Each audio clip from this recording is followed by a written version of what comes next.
Yes. All right. Firstly, thank you so much, Dr. Smith. That was a tremendous word. I know everyone in here was moved in some way by it, and we thank you for pouring out to us. Can I get some volume on this mic, please? Thank you for pouring out. Really quickly, I want to remind everyone of the sermon titled "Let Your Hair Down," and the text was John 12, verse 3.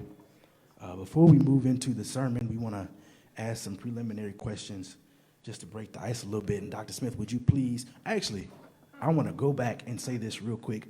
Freshman year, during new student orientation, I was walking out of King Chapel after a program that we had just gone through, and I was one of the last out, and I remember looking all the way over to my left and thinking, I know that's not who I think it was, and it was Dr. Smith and Mrs. Smith sitting over there on the side of King Chapel, and I went over there, stumbling over my words, pretty much starstruck that I had seen one of my favorite preachers in real life, and to have this moment here now is absolutely ridiculous. It's crazy, but I am grateful for it. Really quickly, would you walk us through your call to ministry? Again, let me thank you, Dr. Carter, Dean Carter, for allowing me to be here. This is an honor amongst honors, and I'm humbled. I'm really humbled by this, and thank you to all of you. And I'm a third-generation preacher on my paternal side. My grandfather, the late Jack Smith Jr., pastored for up until his death in 1981. My father is still a pastor. He's been pastoring for 50 years at Macedonia Baptist Church in Macon, Georgia. He started there in August of 1972, and he's retiring this year after 50 years. So I'm a third-generation preacher on my paternal side. On my maternal side, my mother's family was Apostolic Overcoming Holiness Incorporated, and I have several great-great-uncles, etc. on that side. So I grew up in church. I was a Church of God in Christ musician. And I was called to preach at 13 in July at the state congress in Fort Valley, Georgia. I was called after Dr. Winifred Hope, who pastors in Athens, Georgia, preached a sermon from Matthew 5. I was 13, and but I ran from that almost for 5 years. I didn't want to have anything to do with church. I wanted to be a musician or an attorney. I just didn't want the pressure, and I didn't like what it did to my family. My father, had a hard time balancing church with family, and we had a lot of contention in the home, and just a lot of preachers sometimes struggle to balance that, families because of the expectations. So I ran. And I was involved in sports up until my senior year in high school. And after a series I had dreams for about 5 years. And after almost 5 years of just dreams, and the Lord speaking to me, I couldn't hold out any longer. And so I started preaching my last semester of my high school year at 17. I came to Morehouse as a freshman in 1988. And then I was called to my first church, my second semester of my sophomore year in my hometown of Macon, Georgia, and I was 19. And that's something that I don't advise. And you heard me talk about some of my challenges academically earlier. A lot of them, I had a church at 19. And so I was preaching 35, 40 revivals a year at Morehouse, trying to eat, trying to pay my tuition. My wife, who's my girlfriend at the time, took out loans for me my last year. I was out of school for a year because I ran out of money.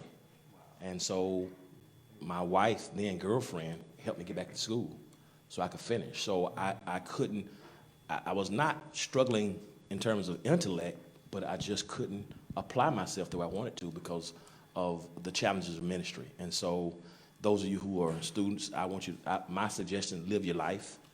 You have forever to get a church. Don't be grown. I wish if I could do it over, I would have. But on the other hand, I do know that God called me early to a ministry, to pastoring, to give me some sense of focus. My parents went through a divorce my freshman year, So I was all over the place emotionally. And so once I got through Morehouse, I did well in my major courses. But once I got into my master's program, then I could apply myself academically more. And so I started pastoring at 19. This year, March, is my 32nd year as a senior pastor. Just celebrated that. And I've been at Greater Travelers Rest, which is also known as the House of Hope. I've been there for 18 years this month, March. And so that's a little of my story. I don't know if I answered. Yes, sir. Absolutely. Okay. Absolutely. A lot of us in here are from a Baptist background, and I know you post videos often that are sent to you from way back in the day, and I can recall a couple of you being in your father's church, and I want you to talk to us a little bit about open rebuke, because I know many of us have experienced it, and how it can seem very hurtful and harmful in the moment. But can you tell us about how that developed you? Yeah, my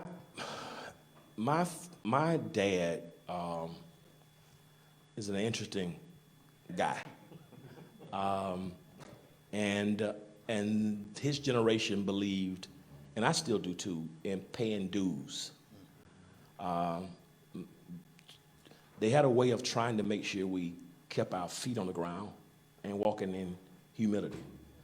But one of the blessings of my life was that when I was able to drive, even as a teenager, my father would send me to pick the revivalists up.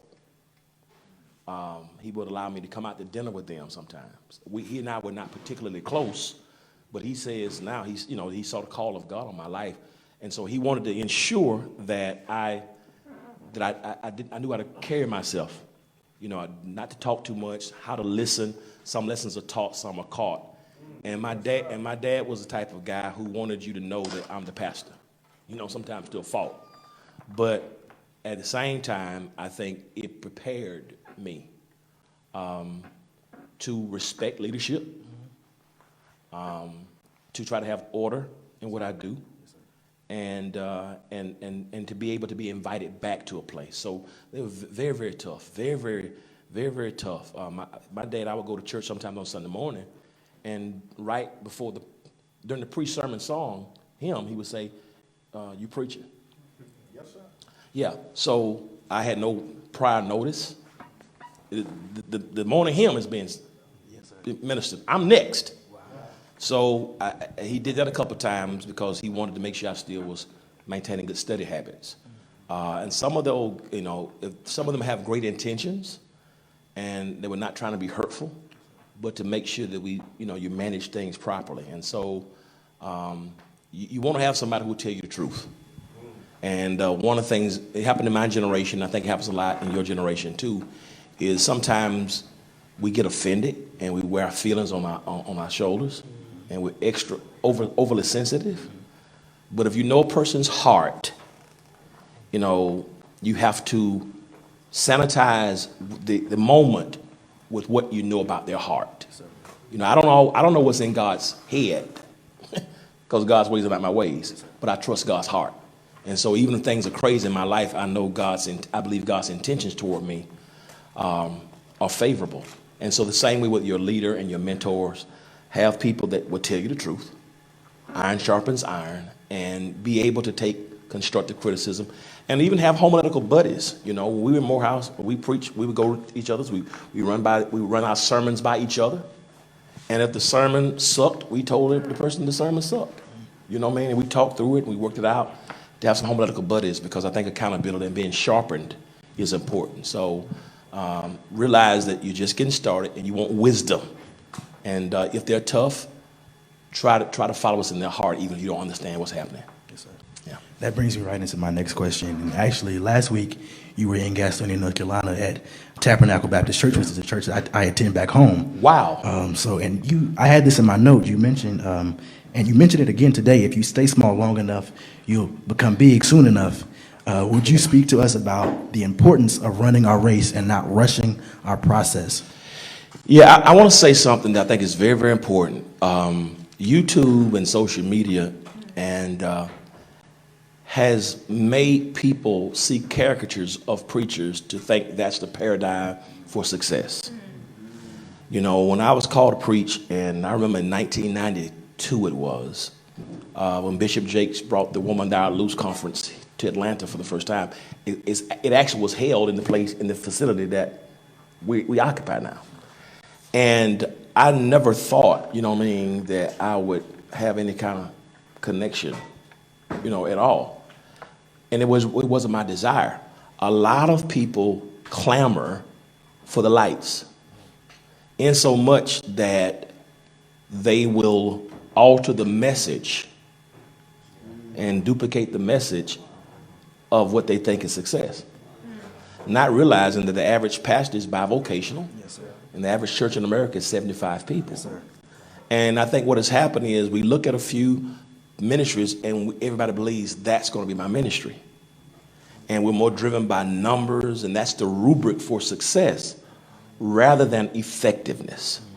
And one of my colleagues who I actually went to Morehouse with, he told me one time, man, you won't preach in those conferences. You would never preach in certain places, because if you think about some of what they call the TV preachers at the time, very few of them had gone to seminary. And so the approach was, you can't be scholastic, you can't be scholarly, because they want to invite you to those platforms. So a lot of people will kind of dumb down and water down the messages to be accepted. Me, I believe that we should be true to the text and true to our call and true to substantive information, and dealing with the curriculum and being true to giving hope and being organized in our message and clear in our presentation, and not worrying about trying to be big and be the bishop and be that. And I just think, so for me, the mantra that I had is, if you stay small enough long enough, God will make you big enough soon enough. And God determines how big. Jesus put it this way: if you're faithful over a few things, I'll make you rule over many. And so I just don't want you to be like some of our colleagues. Now we struggled, who's going to get the biggest church and who's going to do this, and running after success and running after promotion rather than trying to understand what's my purpose. And if I bloom where I planted. When I started pastoring in Macon, Georgia, I had 20 members. It was a second and fourth Sunday church. So my colleagues here laughed at me. But I had guys like Mike Walren and Delman Coates and Otis Moss and people like that, who and Lester McCorn, Raphael Warnock, and others in that age, in that generation, who encouraged me. I was going back and forth for $25 in a 1981 Toyota Corolla Tercel that went 35 miles per hour downhill with the wind behind it. And I struggled academically because I've got a church, but I was faithful there. And when I left 14 years later, that 20 members grew to 4,000 people in Macon, Georgia. So I wasn't chasing the numbers. I was trying to chase my purpose and being true to what I felt called to do and bless the community. And I think if we just stay focused on purpose, okay, God, what is my story? What do you call me to do? What are my experiences? And sometimes you'll see an autobiographical sketch in line and everything you face. What was from your childhood to now, God is preparing you for a place and cultivating your message and fomenting character in you. And the moment we try to be like somebody else, we don't realize that I don't believe God anoints counterfeits. The thing about David was, in that 1 Samuel 16, David's oil knew his name.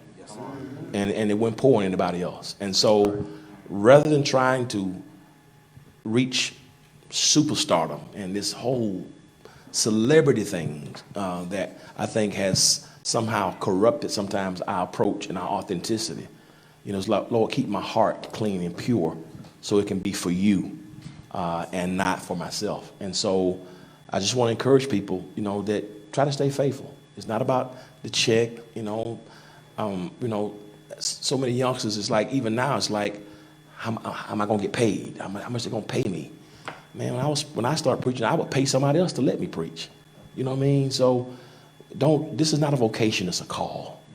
And I think if we stay faithful to the call, I believe that God will honor faithfulness. And so that's why I just try to encourage people. Walk in humility and confidence, but be true to the call. Be true to the assignment. Thank you. That was a major gem, and we appreciate that. Really quickly, before we get into the sermon, I want to take it back to your days in Morehouse, your days in the chapel. Would you tell us really about your experience, about how the chapel develops you theologically and in other aspects as well. You know, the blessing for me is I had basically a Sunday school, a National Baptist Sunday school theology, you know, relative to when you think about the curriculum, Sunday school literature. You know, it was not diverse and was not reflective, so we still had those perspectives. You know, it was Europeanized, and I came from, you know, a theology that was, you know, I talked about those heteropatriarchal normatives, strong patriarchy, toxic masculinity, and denominationalism. I think I saw the division with my family. My Baptist family didn't like my apostolic family. My apostolic family didn't like my Kojic family. But I was trying to find a framework, and Dean Carter would talk about this being the world house. So it gave me a perspective that was bigger than my own parochial and limited theological perspectives, that God is the God of the world, not just the God of the Baptists, or the God of blacks, or the God of Christians, or the God of heterosexuals. You know, that God is God of the world. And it challenged me to reconcile my reading of the Bible and my understanding of God. You know, that as I read the Bible and understand the Bible, that I also have to understand God and the inexhaustible nature of God relative to the scriptures. And so, you know, being able to really understand and appreciate comparative religions and not want to bash them, learning the principles and learning the disciplines in each that we can apply, and having a respect for humanity, so you don't end up with this toxic evangelical theology that's very prevalent even today. And I think Morehouse stretched me to look beyond that. And when I left Morehouse, I was prepared for seminary. Yeah, I was prepared for seminary. I was a religion major into philosophy. I was prepared for it because some of the things that, you know, my colleagues got at Harvard or Yale or other places, I was a voracious reader. And so I was not, I could maintain my Jesus while simultaneously knowing that God is bigger than my limited perspectives. And so I think it helped me to see the community and the imago Dei in every human being. And I think that's influenced me in a lot of ways. It can be risky when you're in certain places because you say certain things, people can't handle it. But knowing how to be in a place and knowing where you are to exegete the context. Exegeting the context is just as important as exegeting the text. So you know where you are. When I came here 18 years ago, my average age was 63.6.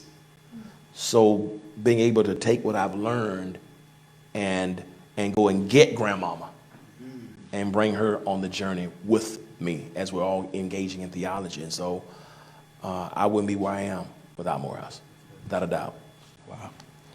And now we'll get into the sermon, and I ask that you all would prepare your questions if you have any about the sermon. I want you to speak to us about your inspiration from the text. I know what I was able to pull from it largely was forever we've benefited from the sacrifices of women, and how we can talk about how Mary broke the norms of the day multiple times throughout the text to serve.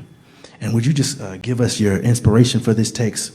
Yeah, it's International Women's History Month at our church, and as I said in my introduction today, we have not centered the experiences and the perspectives of African American women. We've not done that, and sometimes even when many of our preachers and scholars go to school, depending on where they go, we favor the voices of dead Germans more than we do living African sisters. And so, as if they have nothing to add to the conversation. They've carried the church. Most Christian churches are 70% women. You know, my church is 60% women, 40% male, which is incredible in terms of an African American context. But without the role of women, where would we be? And so I want to be we have a 5-generational ministry, and I want to be intentional and deliberate in centering the voices of women, not just on Women's Day or not just in International Women's Month, but my 2 executive pastors, both are women, for the first time in 145 years of our church, both of them. One of them, I raised her, licensed her, and she's been with me since she was a kid. And she's doing a PhD now, but she's been with me all of her life. And to this day, she's still in positions where patriarchy, and she can out-preach 90% of most men. But patriarchy and toxic masculinity still closes certain doors. And I just feel like this part of my life, I want to make sure that we center all the voices. I think we got to find a way to let all of the voices be heard. And that may be uncomfortable.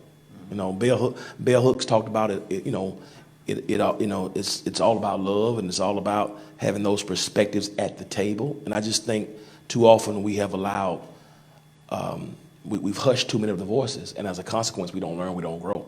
And so when I came here, I said, this is Morehouse, but I want to make sure, since I'm preaching on women, and this whole month, I want to do the same. I want to have integrity with that here, and not preach something, not pull out something that I loved, but I wanted to make sure I continue to do that, and that we come up, because I didn't hear these things as much when I was a young preacher in my context, in my denomination. But I want to make sure that we do all we can to center the voices and the experiences, let them tell their stories.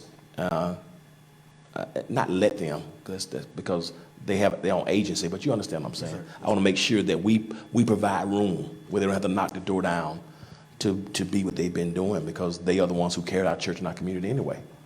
And so I just think we got to do a better job with centering their voices and their experiences. And I think womanist theology is a vehicle by which we can accomplish that. Thank you. I'm looking down at my notes, and I have so many places I want to go. But I'm going to ask one more question, then we'll open it up to the audience. The point of pure perfume, looking at it in all aspects, not just in the text, but in our own lives. How often have you experienced the real versus the fake? How have you sorted through that? Well, to be honest with you, when you do ministry for a long time, sometimes you can become inauthentic and don't even know it. Because you have a system, you know what to do. We write sermons, we preach, we listen to sermons. And you can do it. And I found myself when I was more. I read everything. I mean, I was 18 here. I've been in the back of King Chapel reading the Greek New Testament. So everybody looking at me like, So I was 18. I taught myself Greek. You know what I mean? And I read everything. But when I start pastoring, life changes you, and so you find yourself reading to prepare sermons.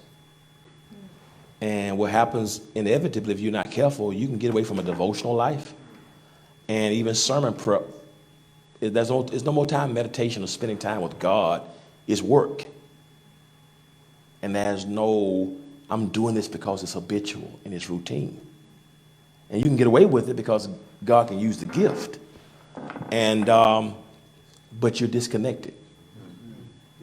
And I learned, and I believe this, I believe that gifts come from heaven, that God gives gifts, for those who believe in, that perspective of eschatology.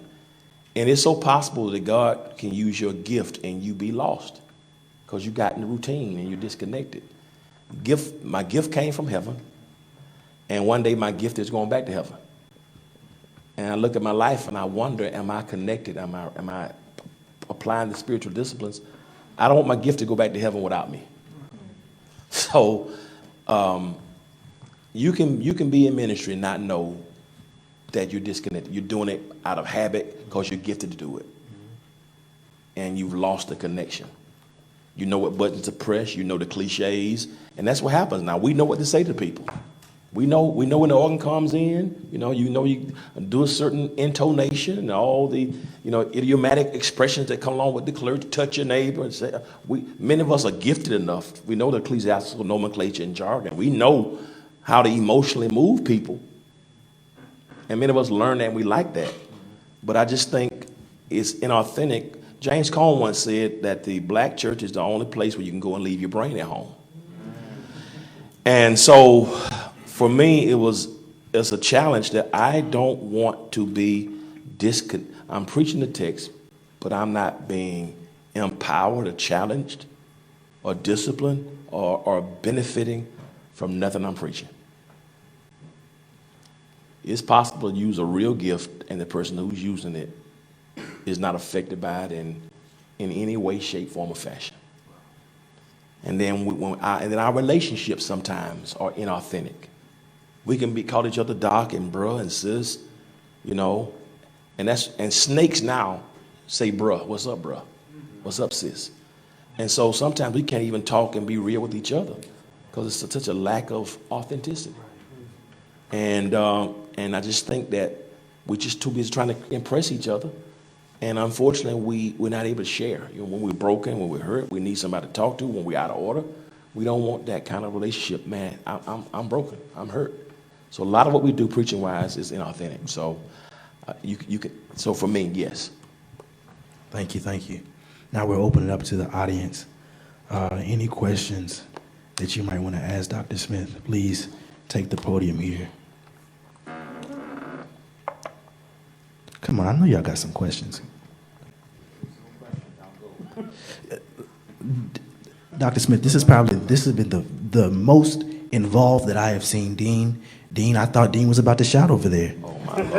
Go ahead, Dean, go ahead.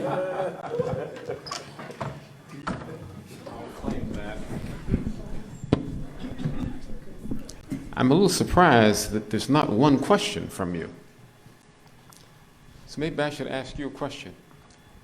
Show me your hands if you are thinking about, or if you already know that you're planning to go to seminary. Raise your hands. Stretch your hands out. That's great. Okay. And none of you have a question? You got one? Thank you, Dr. Smith, for being with us on today. Let me pull my notes up so I can ask directly. Elijah Waller, a sophomore religion major from Rockford, Illinois. Bless you, Elijah. Steve Bland? Yes, sir. Okay, yeah, all right. My lamb. Okay. Yes, sir. Dr. Bland mentored myself and one of my current mentors. Oh, great.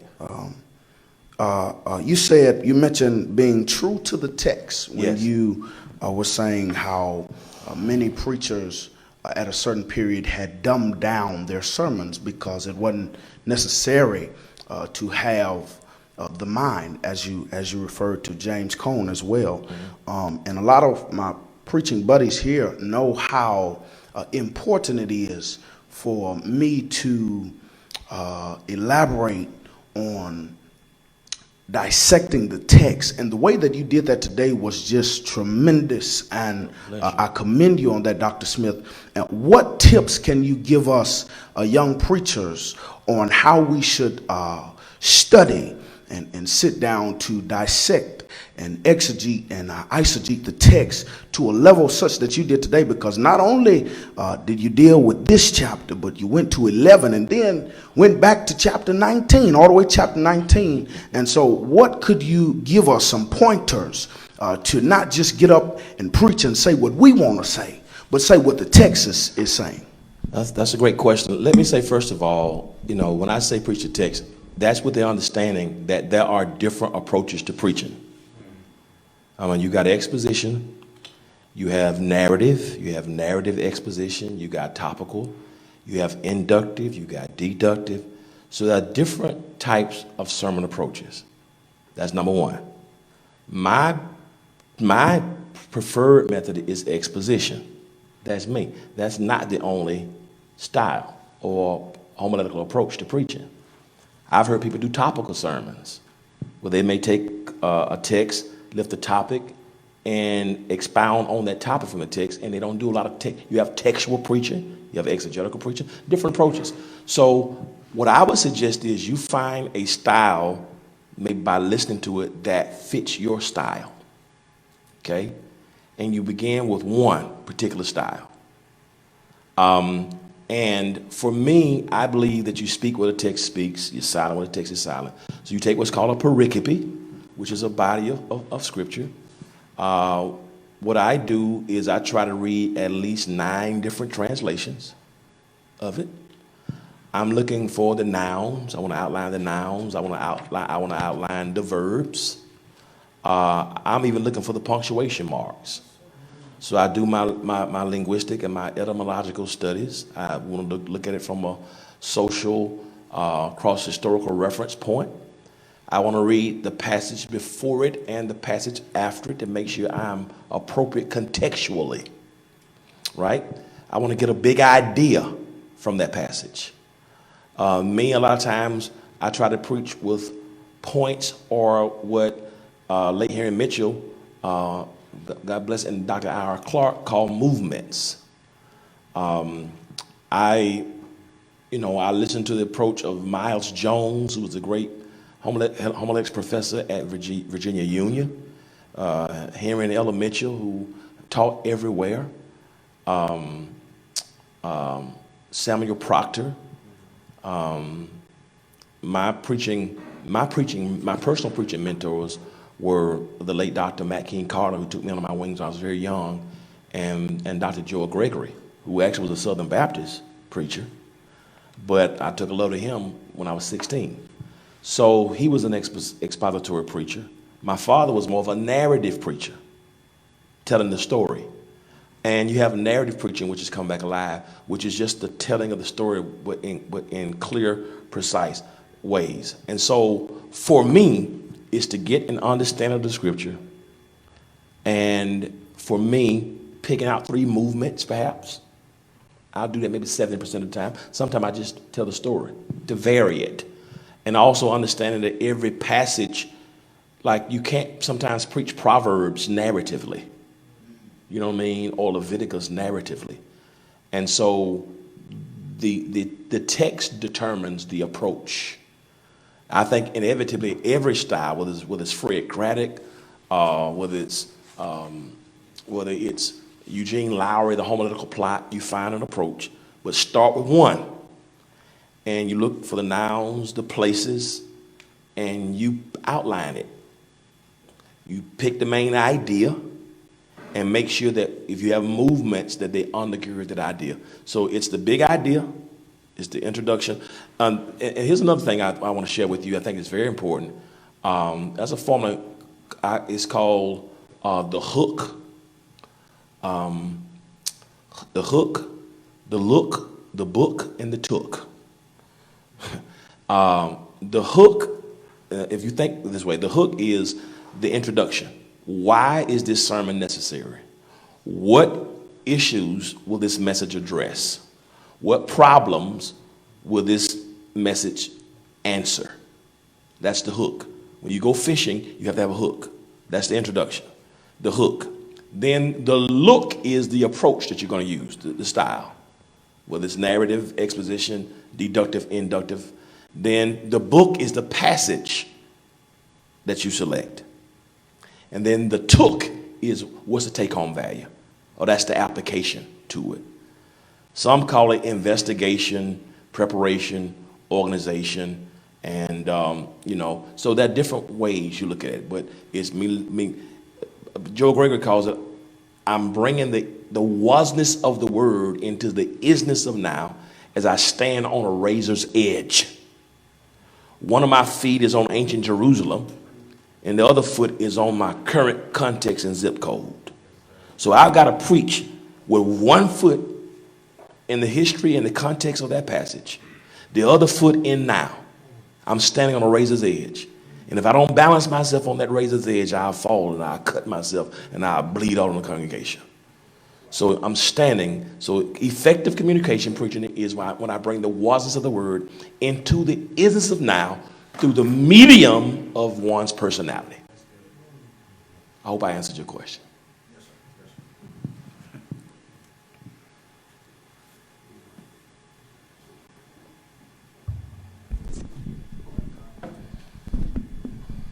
Thank you, Dr. Smith, for being here. My name is Damari Craddock, a freshman religion and sociology double major with a minor in philosophy from Orange Park, Florida. Orange Park? And, yes, sir. Jacksonville. Yes, sir. Yeah. So my question is, with you going through Morehouse and just seeing your preaching style, watching you over the course of years, I know you had to deal with a lot of things theologically that you had to, break yourself down from a embedded theology to a deliberative theology.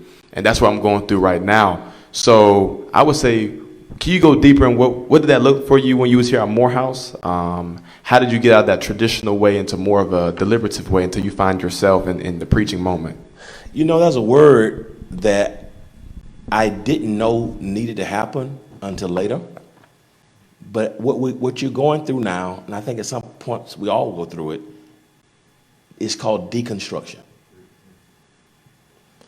We look at deconstruction typically through the lenses of those 5 watersheds of, Romanization, Westernization, Europeanization, colonization, Americanization. Many times we are comfortable deconstructing our theology from a black-white perspective, based on those racist milieus, right? So we have no problems typically coming to places of liberation to deconstruct from the racism of the text, whether it be the curse of Cain or whether it be black people. So we would deconstruct the culture of Jesus. So we would deconstruct from that perspective. But we don't deconstruct with the Christocentric lens, the other means of deconstruction, whether it's gender, whether it's homophobia, whether it's the Americanization, it's God bless America and nobody else. And so when you engage in theology and deconstruction, you have to be willing to be uncomfortable. So how do I keep my eyes on Jesus? And whatever I'm preaching, let it be through that lens. And so for me, what has kept me, a lot of people in seminary, they lost their Jesus. Because deconstruction is painful. I remember I went to my first day in Old Testament, and the professor tore the Bible up and said, don't bring this SHIT in my class. I mean, the ladies were crying and hollering and screaming, but it was deconstruction, right? Because it was trying to eliminate ourselves of our pre-understandings. That's the problem. We approach a text with our pre-understandings, and we're not open to what the text is saying because we're bringing what we heard preached, what we heard practiced, and not opening what does this have to do with the God of liberation, peace, and justice for all people. So if you look at Jesus and realize that some of the passages in their context have to be left in those, you have to really, what that passage, is that applicable now? So for me, it's me holding on to Jesus and filtering everything through those lenses. That's what has helped me to make it through those times, even when it's uncomfortable. I'm staying with Jesus.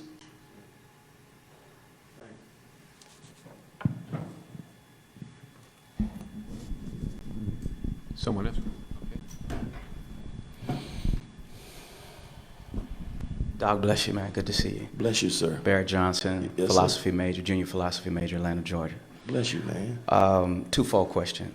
Number one, who was the person that introduced you to God?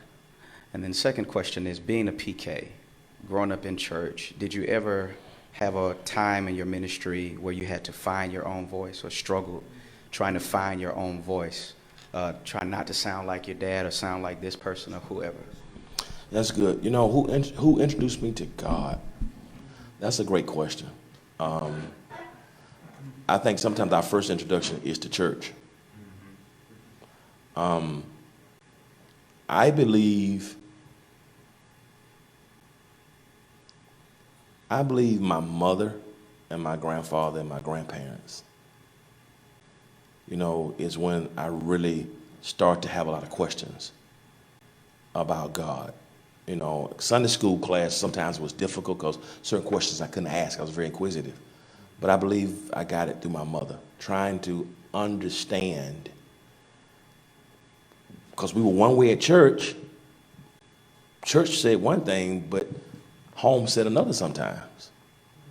So how do you maintain love and commitment and positivity when church is all flawed?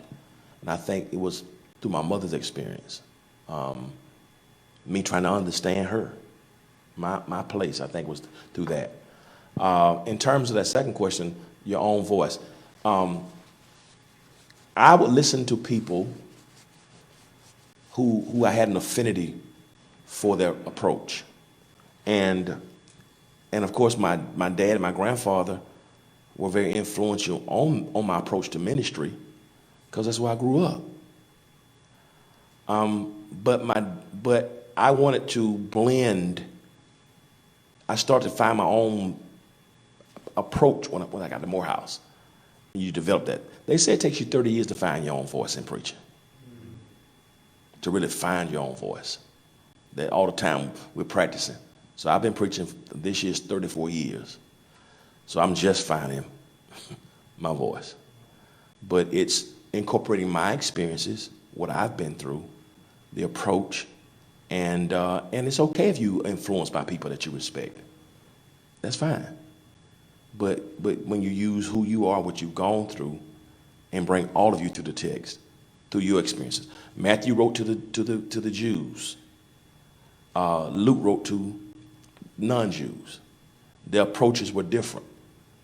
Paul was going to the Gentiles, took the gospel of Asia Minor. Peter was more Jewish. Each of them had their own DNA and the persons to whom they were called. And I think when you find out who did God call, what's the message God put me on earth to share, you will begin to walk in and develop comfortabilities in those things. The second thing is, you don't have to sound like anybody else. Use your gifts. It's through your personality. So I like humor, so I engage humor. You know, if you're in Morehouse and you like a preacher who can hoop, but if you can't carry a tune in the bucket, don't try to do it. Not being able to, you don't have to be able to holler, to be a preacher. Some of the greatest preachers ever preached weren't hoopers or weren't tuners. So find somebody whose style resembles yours, and you learn and you grow from it, because you can be effective, whether you extemporaneous, whether you're narrative, or whether you are manuscript. My dad is a full manuscript preacher. I can't use a full manuscript. He does it seamlessly. Charles Adams was a great manuscript preacher. It trips me up. I can use an outline. So you have to find that way that works with your personality. And it takes time, but one day at a time.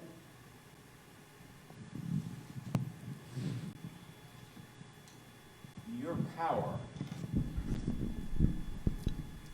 your ability to get through people's defenses comes through most effectively because you are not a manuscript preacher. Wow. Wow.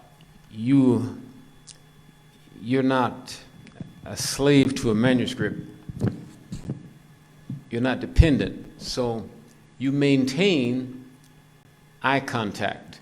Wow. Your hands are free. Wow. There is nothing blocking you from the people. Wow. Another thing that I want you to be aware of, because it's already been said, I want to say it a little differently, is that you can't preach like this unless you know the story. Wow. Another way of saying that is a way of describing what you got from Pastor Smith. You got a more detailed, nuanced description of biblical history. Wow. He told you a moment ago how many translations of the scriptures that he looks at. He looks at the punctuation. And every time he picks up a translation telling the same story, he realizes and he expects it to be said differently. And that stimulates his imagination.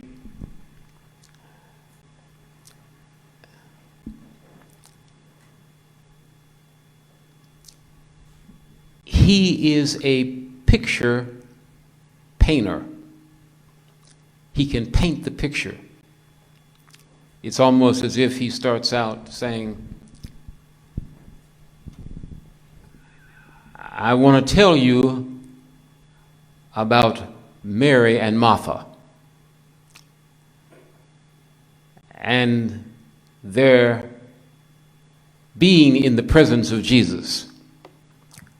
Would you like to see him with them? There's a way he could say that. Would you like to see him, Jesus, with them? That the congregation will silently or audibly say, yes, show us Jesus. That's one way that question of establishing rapport with the congregation, drawing them in. But then he goes on and he very descriptively, beyond everyday vernacular, everyday words, he not only describes, but he educates you. He's making you appreciate what you've heard many times before. And he's giving you geography. He's giving you Palestinian culture. And he's showing you that when you're holding the Bible, you're holding multiple books.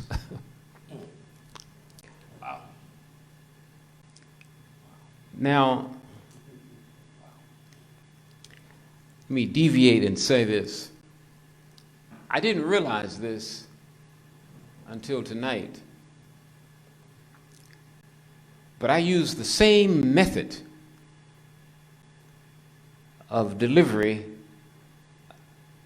of my candidating sermon at Morehouse. I decided when I got the invitation from Hugh Gloucester that I had to write a different sermon unlike any I had ever written. If I was going to be in the running with 500 other people, the majority of whom were graduates of Morehouse. And everybody in Boston was quick to tell me I could forget it because it was going to a Morehouse man. But everything in me said, the Spirit was saying, that's where I want you to be. It's yours for the losing. And so, with a confidence, I was living on the Boston University campus against the backdrop of something awesomely powerful that was sweeping the nation. Alex Haley and the publication of his book, Roots. It was all over the television. He was crisscrossing the nation speaking, packing the largest auditoria on campuses, and he did so at Boston University, held us spellbound for a couple of hours, telling the story of his book and his traveling to Africa and what happened when he arrived in this particular village with an ebony magazine tucked under his arm, finding himself in the backwaters of Africa, deep in the forest, being surrounded by black African natives, scantily dressed, encircling him in his Western attire, looking at him from top to bottom, until one of them got the courage to approach him slowly and to quickly take the magazine from under his arm And he described this.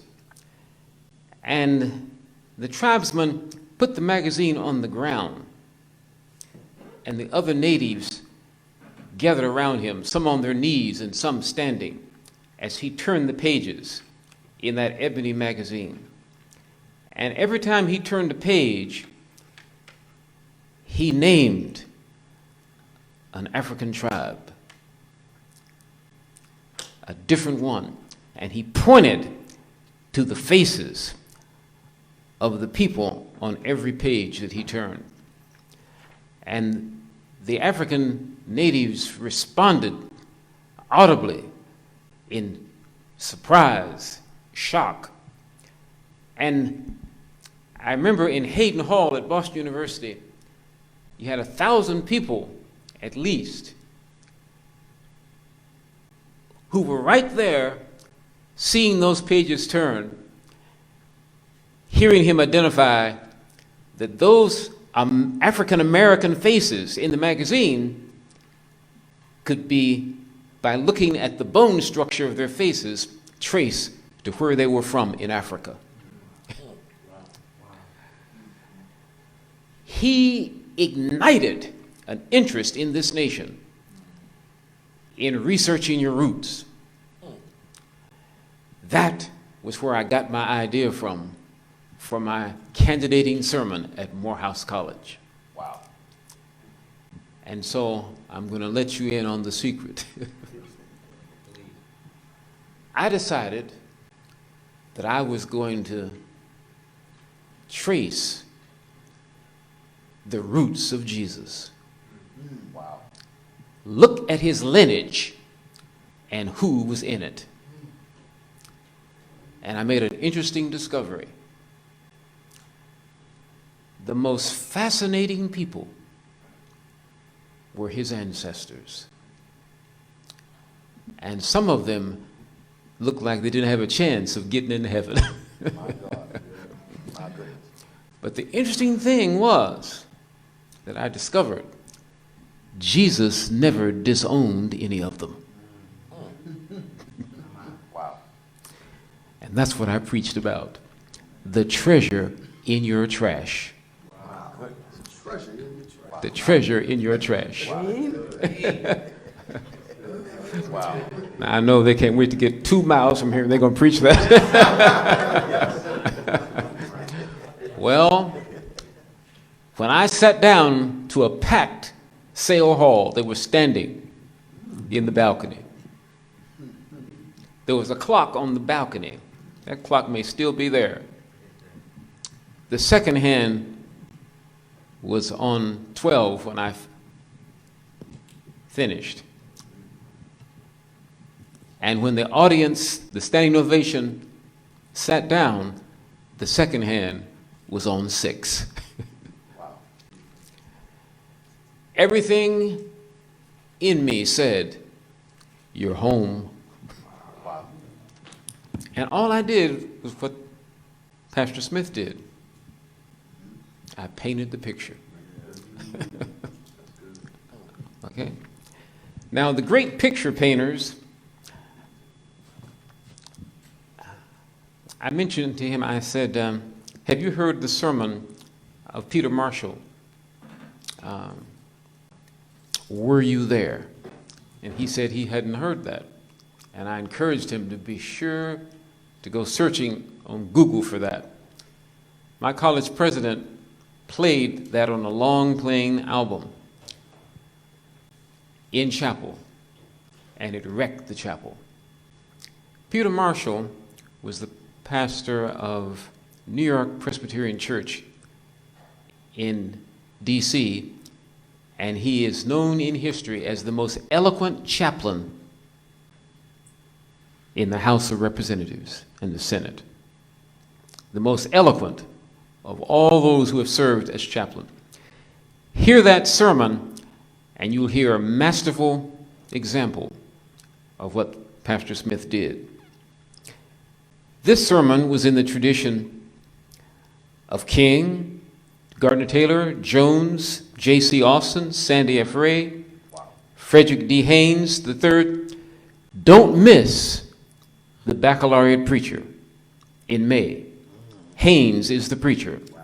And he's going to do the same thing, and you're going to hear a masterful use of the English language. Ralph Sockman. I'm just naming a few, but I want to end on one. William Holmes Borders.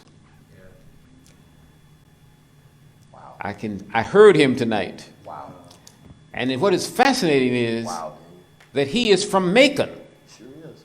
And you are from Macon. That's right, sir. And I've been wondering this for years. Wow. What is there about Macon? Wow.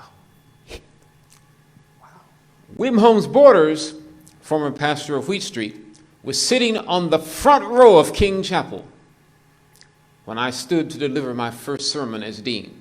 Wow. I took a page from the diary of Howard Thurman. I heard Howard Thurman's final sermon at Marsh Chapel at Boston. I was the last person to get the last seat in Marsh Chapel on the back row. He delivered the same sermon that he delivered for his first sermon. Wow. And so I said, I'm going to deliver the treasure in your trash for my first sermon, because I first delivered it in December of 77. But now it was September of 79. Wow. Took the search committee 2 years. Wow. I should have said took Dr. Gloucester, because you know what Dr. Gloucester told me when he met me at Sandy Ray's funeral? He said, we still haven't filled the position. I was stunned. I was stepping down from being associate dean at Boston, of Marsh Chapel. He said, you know, the search committee unanimously voted for you. Wow. He knew that for 2 years. Wow. Wow. And he did not tell me. One of the reasons he didn't tell me was because when I delivered my candidating sermon, I did not have my PhD. Wow. But when I met him at Sandy Ray's funeral, I told him I have my doctorate now. Wow. Wow. And it was at Sandy Ray's funeral, Tom Kilgore informed me the next day that Gloucester met with the trustees and selected me. Wow. Let that be a lesson to you. Go to funerals. Because Bill Jones said to me, it would not be the first time that somebody had to die in order that somebody else might live.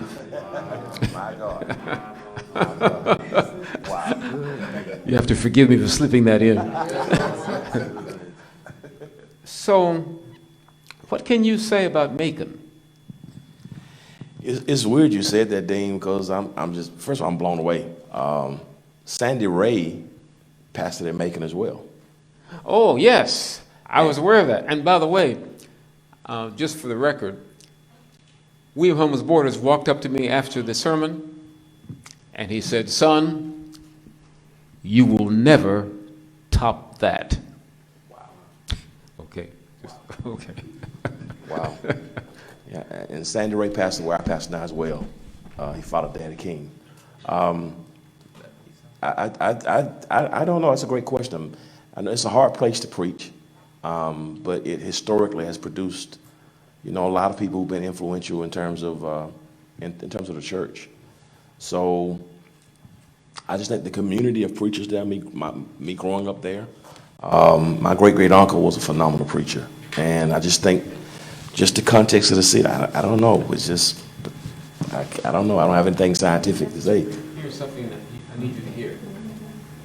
Martin King used to sneak from his father's church a block away and sit in the balcony at Wheat Street to hear William Holmes Borders. Hint, hint. You look at me like I'm a dumb duck. What did I just say? You missed it. Just went right over your head. What did I just say? Martin King was looking across the street from his father's church and sitting in the balcony at Wheat Street to hear William Holmes Borders preach. What's the message? Go here other people preaching. No, you need to sneak from Morehouse and go sit in his balcony to hear him preach. Wow. Hearing great preachers. Gardner Taylor used to go on Sunday evenings. He didn't have Sunday evening service at Concord Baptist Church of Christ. He used to go on Sunday evenings to Manhattan to sit in the back. The name went right out of my mind. I'll have it for you before you graduate. He would go sit in the back of the church of one of his mentors. He's a white preacher, famous.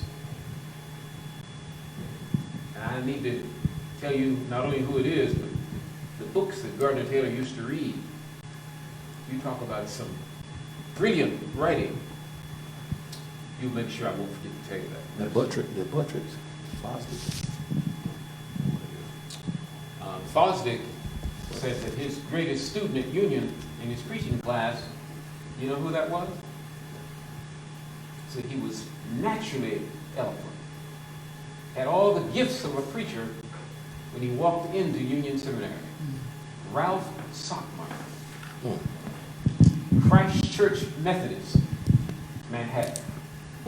His congregation was the wealthy, preached to the wealthy.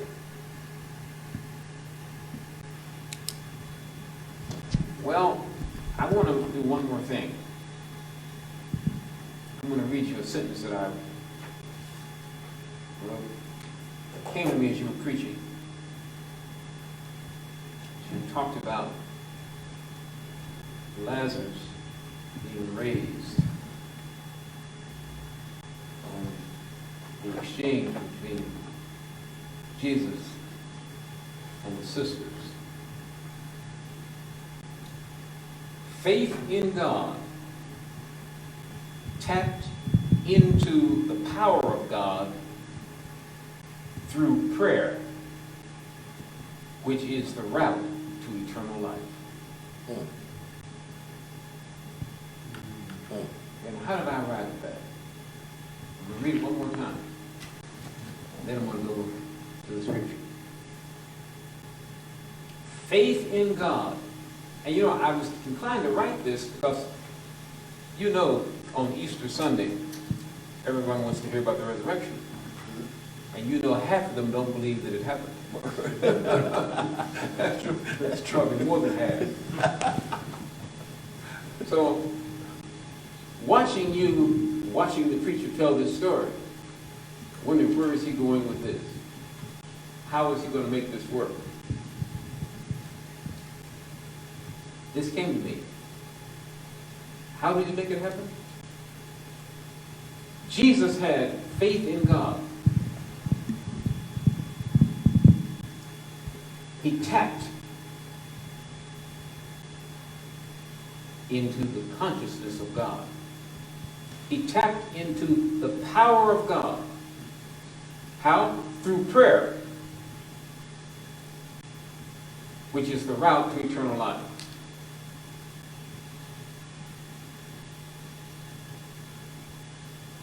Reverend, it has always fascinated me that when Jesus stopped talking to the sisters,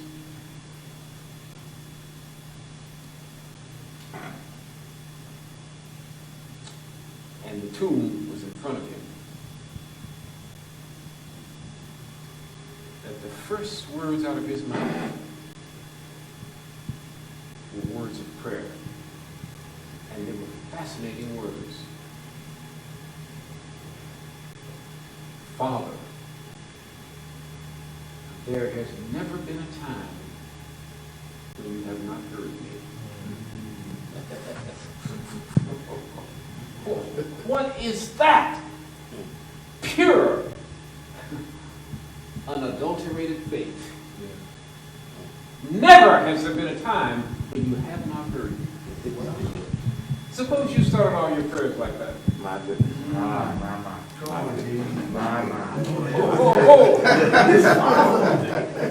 No greater faith. Tapped into the eternal life.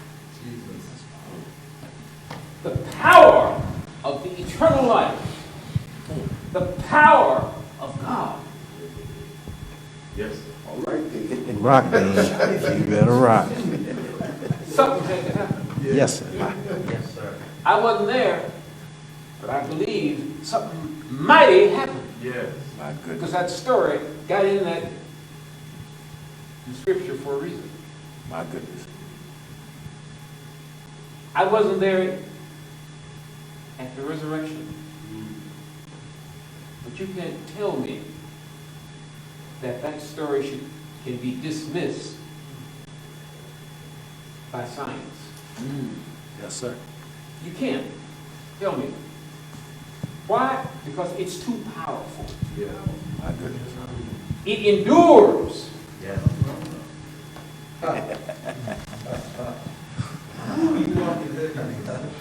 When you can feel this stuff existentially, it will preach itself. Yes, sir. Yes, sir. And then when you get a mighty, confident voice that knows what it knows, I mean, that's a combination of dynamics, DNA, that will move a stone, move mountains, and turn a church sanctuary into a faith mentoring environment. And that's what preaching is all about. Getting people to have faith in something big, something certain, and something searching. Something bigger than themselves. Because wrapped up in yourself, you live a very small package. My God. My God. And so, you're right. John 3:16, the world. But if you look carefully, world just doesn't mean earth. Yes. It means universe. My God. Cosmos. I'm going to say one more thing. And I've been saying the same thing to you over and over again. This is not new. You've heard this before, but you act like you've never heard it before. But maybe it'll get to you. When it comes to preaching, you can't beat Jesus. Jesus was the greatest preacher. Yes, sir. And I'm going to give you 2 ways that I've given you before of how he started his sermons. You have heard it said of old, but I say unto you. And I came not to destroy the law, but to fulfill it. If you do to those 2 verses what Pastor Smith did, you preach your greatest sermons.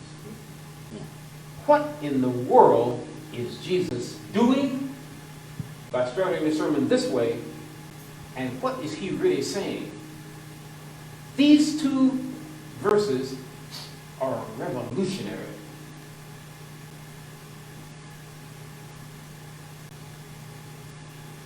Mighty quiet in here. You give me the impression that you don't see it.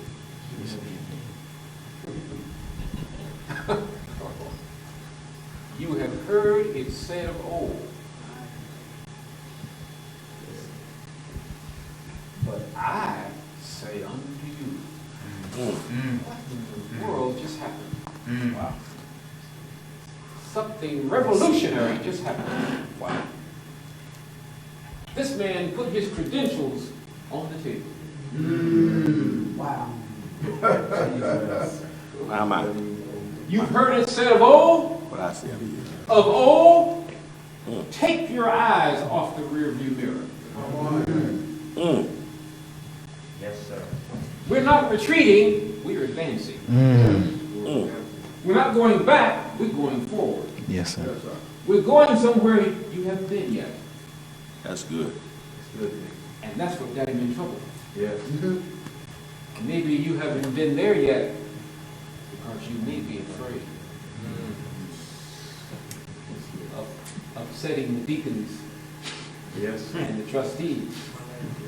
I'm going to stop right there and figure out the rest of it. Yes. The sermon to the sermon. Sermon part 2. Thank you, Dean. Dr. Smith, we got one more question, then we're getting out of here. Would you tell us 3 books that you are currently reading? Great question. I've been reading a book called Emotional Oneness by Dr. Selena Pena, Pena. First name is Selena. And the second book is a book called Emotionally Healthy Spirituality by Pete Scazzaro.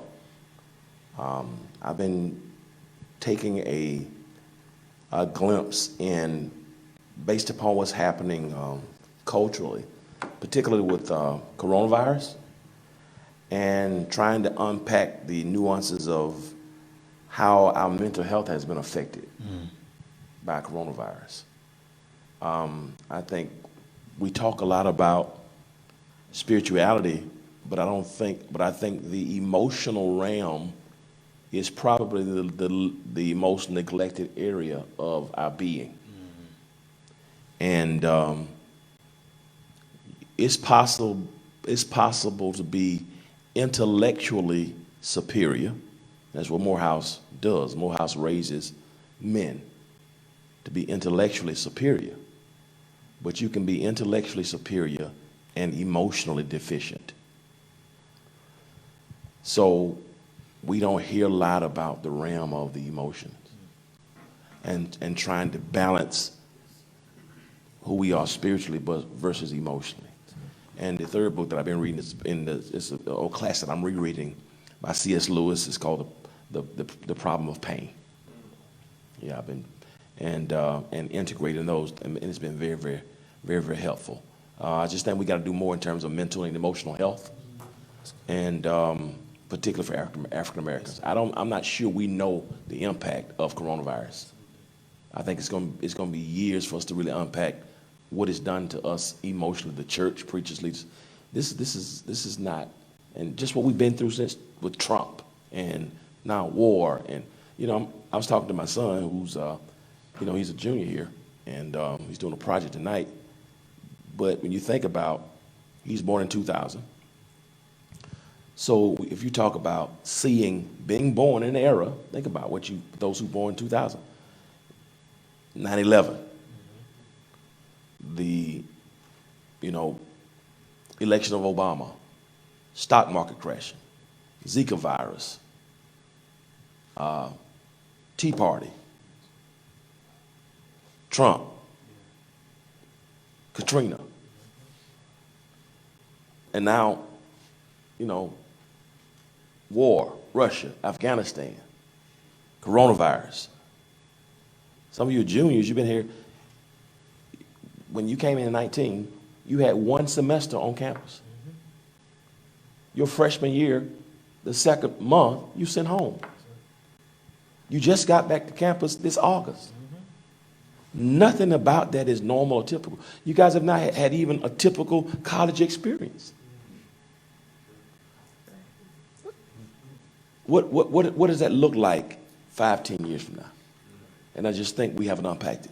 And I think we're going to have to, our school teachers, I think the ramifications are humongous. And I think we're going to have to figure this thing out from an emotional perspective. So Emotionally Healthy Spirituality by Pete Scazzaro.